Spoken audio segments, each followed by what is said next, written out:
Okay, so we're in the same section, 1C, quadratic equations. On Thursday, we did the first method, which was to solve equations by factoring. On Friday, we did the second method, which was extracting square roots.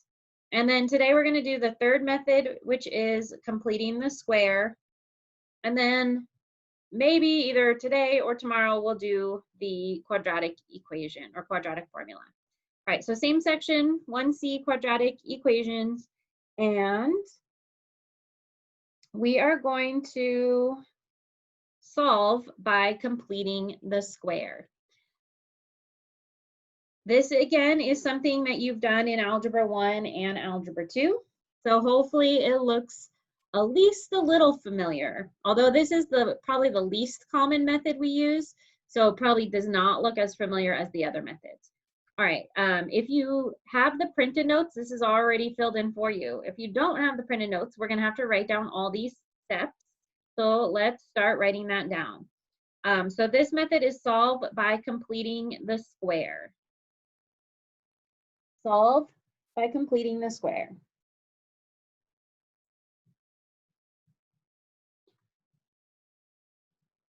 All right, so step 1, get in the form x squared plus bx equals c.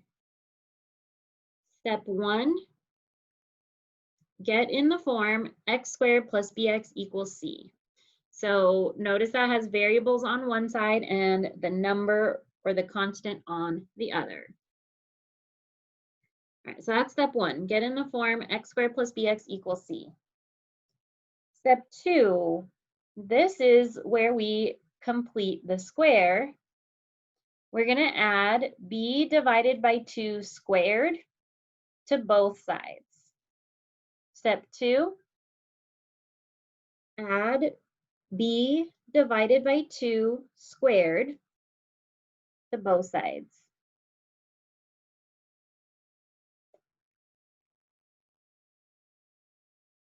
Add b divided by 2 squared to both sides. All right, step 3 is to factor. Step 3, factor. When we factor, it should be in this form, x plus b over 2 squared. So it's always going to be written as a squared term like this after we factor. All right, so step 3 is to factor. Should be in the form x plus b over 2 squared. And then step 4, solve using square roots. Step 4, solve using square roots. Okay, so the square roots we did, not yesterday, Friday, we'll be using those again. All right, so that's step 4, solve using square roots. Okay, so if you're writing on the notes, take a minute to finish writing those down. I want to make sure you have those steps.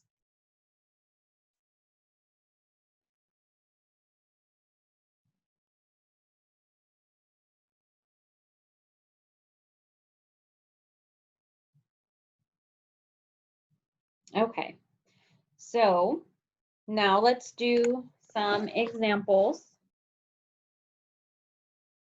And we'll be following these steps, and I'll be showing like one step at a time so you can understand what each step is asking for. All right.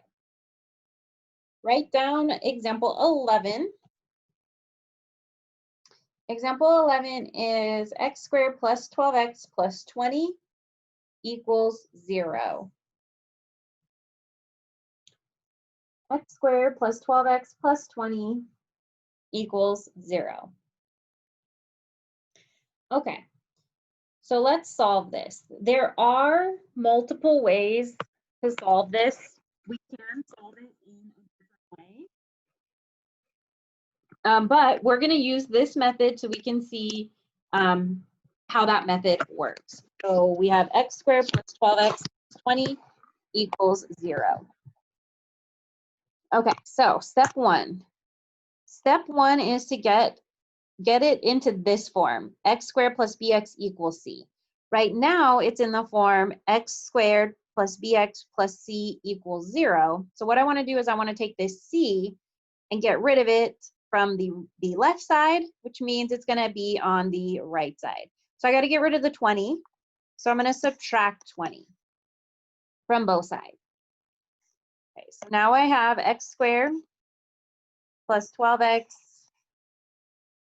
equals negative 20. So that's step one. So this is different than factoring because we don't want it equal to 0. We want the c, the number, on the other side. All right, so that's step one. So now step two, we want to add b divided by 2 squared to both sides. So remember, this is in the form x squared plus bx equals c. So this number is our b value. So to figure out what number to add to both sides, we have to do b divided by 2 squared. So for this particular number, we're going to have 12 divided by 2 squared. Okay, so b is our coefficient of x. So 12 divided by 2 is 6, and 6 squared is 36. So 36 is the number I need to add to both sides. I need to add it to both sides because it's an equation. So whatever I do to one side, I have to do to the other. So on the left side, I have x squared plus 12x plus 36.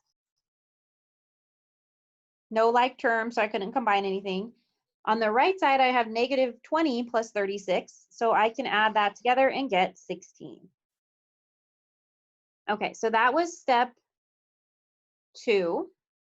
We added 36 to both sides. And where the 36 came from was the b over 2 squared. Okay, so the reason we added 36 is so we can do step 3. Step 3 is to factor. This left side now will be able to factor because of what we added. We added 36. So it's not a random number. It's a very specific number that we added so that we would be able to factor this. So when we're factoring, the leading coefficient is 1. So I just have to look for numbers that multiply to be 36 and add to 12. So those numbers would be 6 and 6. So my factors would be x minus 6 and x minus 6. However, I'm going to write that in a different way. Instead of writing it as x minus 6 times x minus 6, notice it's the same term by itself. So I'm going to write it as x minus 6 squared. So in step 3, this left side factors to x minus 6 squared, and then it's still equal to 16. So that was step 3, factor. Now step 4 is to solve using square roots. So notice that because the way this factored, now it's written as something squared, a squared term. So to get rid of the squared, now I can use square roots to solve. So I'm going to take the square root of both sides, include the plus and minus. So on the left side, I'm going to have x minus 6 because the square root and squared get rid of each other. On the right, we have positive or negative square root of 16. In this case, square root of 16 is a perfect square. Square root of 16 is 4. If that number wasn't a perfect square, you would just leave it as a radical. Okay, and remember we're trying to solve for x, so I'm not done yet. I still got to get the x by itself. To get the x by itself, I got to get rid of the minus 6, so I'm going to add 6. I'm going to put it in front of this plus or minus. I cannot combine it with the 4 because this is not just 4, it's actually positive 4 and negative 4. So when I do that, I'm going to write it like this: x equals 6 plus or minus 4. Now when this number is a whole number, I can actually find my two answers. I'm going to do x equals 6 plus 4.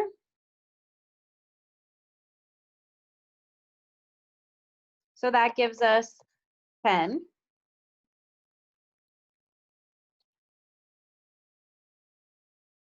And then I'm going to do 6 minus 4. Okay, I just noticed as I was doing all this that I have a sign error. Did anyone else notice where my sign error was?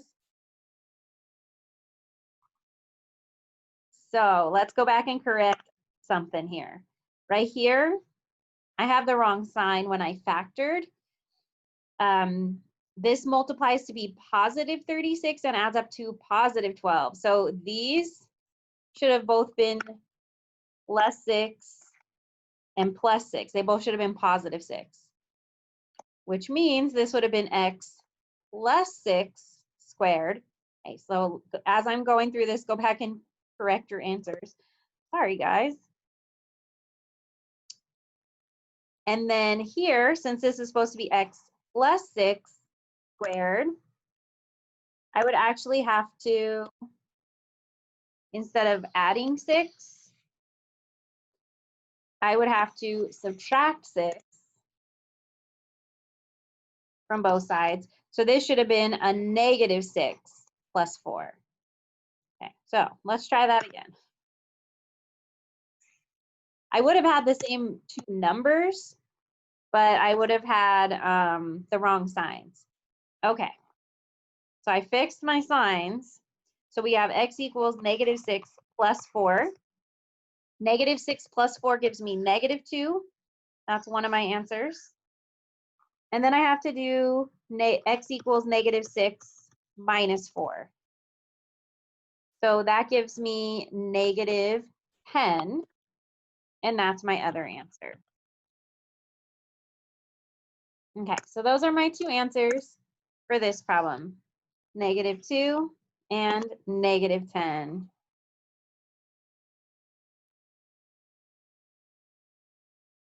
And I had to go back and correct my signs because I had the wrong sign on my factors.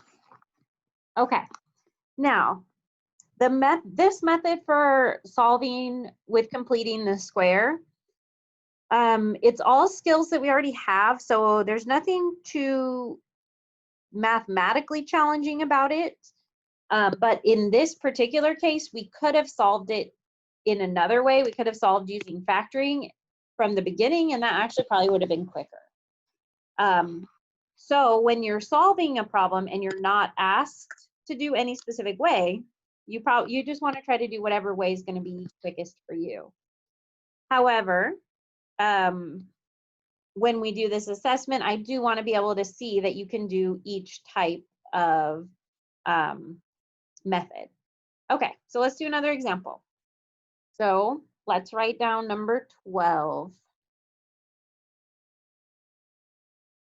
12 is x squared minus 6x minus 4 equals 0. X squared minus 6x minus 4 equals 0. Okay, I'm going to scroll up again so we can see the steps. Because while we're practicing these, it's probably going to be useful to look at the steps until we feel more comfortable with these. Okay, so step 1 is to get into the form x squared plus bx equals c. Okay, so on this problem, I'm going to keep the x squared and bx where they are. I got to get rid of the minus 4. So step 1, I'm going to add 4 to both sides.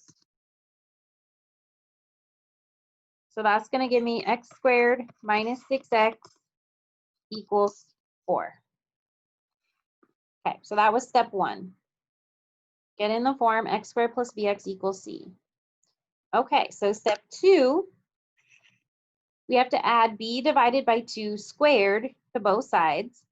So to figure out what number to add, I need to look at b. This is my b value. So I have to do b divided by 2. So that's negative 6 divided by 2 squared. So negative 6 divided by 2 is negative 3.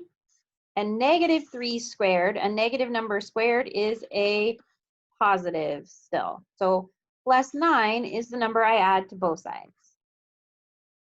So I'm going to add 9 to both sides. Notice when I'm figuring out what to add, I just kind of do it off to the side over here. All right, so after I add 9 to both sides, now I'm going to have x squared minus 6x plus 9 equals 13. Okay, so that's what we have after step 2. I added 9 to both sides. So I have x squared minus 6x plus 9 equals 13. All right, now step 3 is to factor. I'm going to factor this left side here. This is a trinomial, so I'm going to factor it into 2 binomials. I'm looking for the numbers that multiply to be 9 and add up to -6. So those numbers are going to be -3 and -3 because they multiply to be a +9 and add up to -6. So my factors are x minus 3 times x minus 3. And this always should be the case. It should always be a binomial times itself, because then I can write it as x minus 3 squared. So we should always be able to write it as a squared term like this. So x minus 3 squared equals 13. So that was step 3. And the final step 4 is to solve using square roots. After we factor, because it factored to something squared, now I should be able to do a square root of both sides. Make sure you include the plus or minus. So on the left side, the square root and the square get rid of each other. And so we're just left with x minus 3. On the right, because I did the square root of this side as well, the 13's under the square root now. It's not a perfect square, so I'm just going to leave it under the radical. So plus or minus square root of 13. And remember, we're trying to get the x by itself. So to get rid of the -3, I'm going to add 3 to both sides. So I get x by itself now equals, there is more than one way to write this, but oftentimes we put the number in front of the plus or minus like this. X equals 3 plus or minus square root of 13. Okay. Unlike the previous example, there's not whole number answers. Square root of 13 is not a whole number. So this is the most common way we write our answer, is by leaving it like that. Although if you wanted, you could write it as 2 separate x's like this. X equals 3 plus square root of 13, and x equals 3 minus square root of 13. That's what the plus and minus means. Okay. But usually we just leave it in this form. X equals 3 plus or minus square root of 13. Okay. So one good thing about completing the square is that it always works. The first method, factoring, doesn't work all the time, only when we can factor. The second method, using square roots, doesn't work all the time unless it's written in a certain way. But completing the square always works. The disadvantage is that it's not always the easiest method. First of all, it's just not as familiar to us because we don't use it as often. And then there are some times that it just ends up being kind of hard. So we're going to look at 2 more examples. We're going to look at 13 and 14. If you look at these examples, notice these both have a leading coefficient. So we're going to talk about what we have to do when there's a leading coefficient. So on these ones, we're going to do step 1, but we're not going to do the whole process. Mostly just for sake of time, because I want you to have plenty of time to practice. But I at least want to go through step 1 so you can see what you have to do on a problem like this. All right, so please write down number 13. 5x squared minus 20x minus 8 equals 42.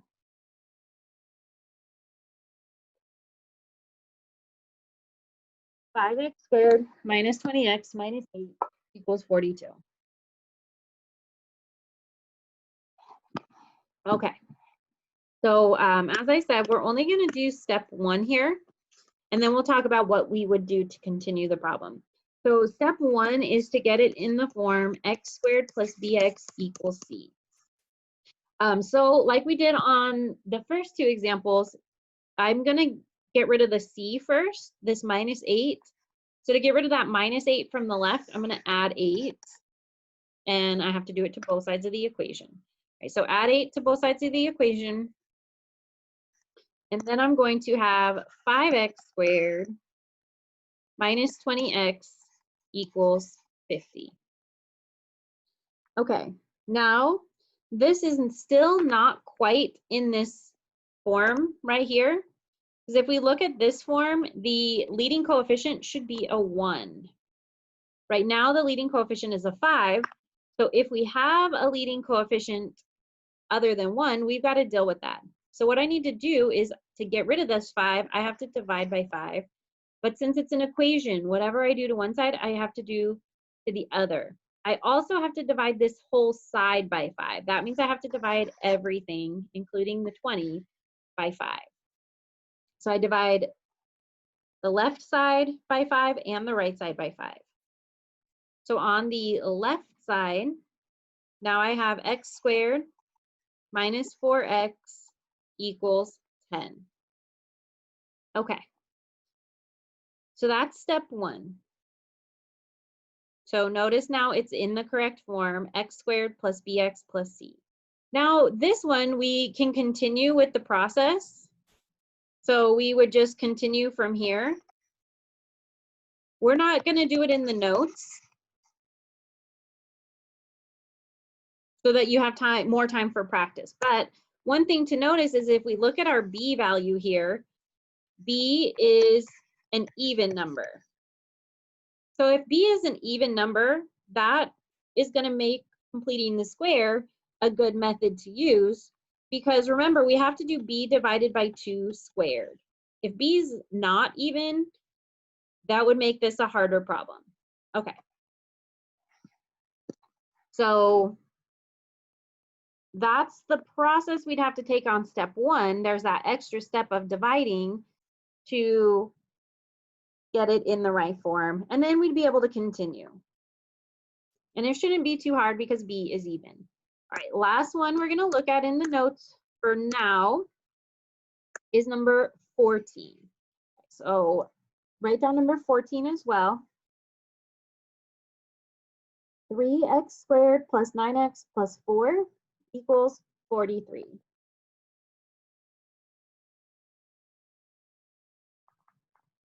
Three x squared plus 9x plus 4 equals 43.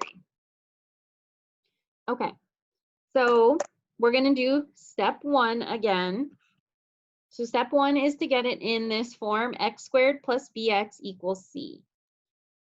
So this is in the form ax squared plus bx plus c equals 43. So I want to get rid of the c on the left side. So I'm going to subtract 4, which means I also have to subtract 4 on the right side. So then I would have 3x squared plus 9x equals 39. Okay. Then we also need our leading coefficient to be a 1. So I'm going to divide by 3 to get this to be a 1x squared. Notice I have to divide everything by 3 on both sides of the equal sign so that my equation stays the same. So that's going to give me x squared plus 3x equals 13. Okay, now it's in the right form, x squared plus bx equals c. Notice though this time the b is 3. So b is not even in this case. So if I was trying to do completing the square, we'd have to do b over 2 squared. So in this case, it'd be 3 over 2 squared. Notice that since b is not even, that doesn't divide evenly, and we'd end up with a fraction. 3 over 2 squared, 3 halves times 3 halves would be 9/4. Okay, so in a case like this, we would get a fraction, and I know most of you don't like to work with fractions.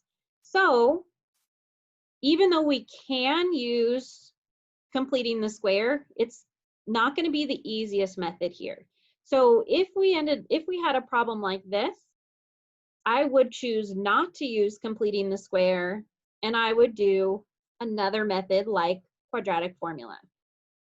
So on the problems that I give you, you will be able to do completing the square pretty easily without having to deal with fractions.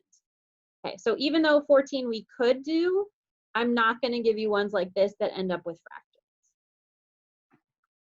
Not that you couldn't handle it, but we wouldn't choose to use this method. We would choose to use another method. All right. The reason though, even though there are other methods, the reason we should at least know how to use completing the square is because I know after this course, some of you may have to go on to other math courses like algebra or like pre-calculus, or for your degree, you might eventually have to go on to calculus or other math, and you will use completing the square at other times. So we use it a little, but it's not our main method that we use. All right,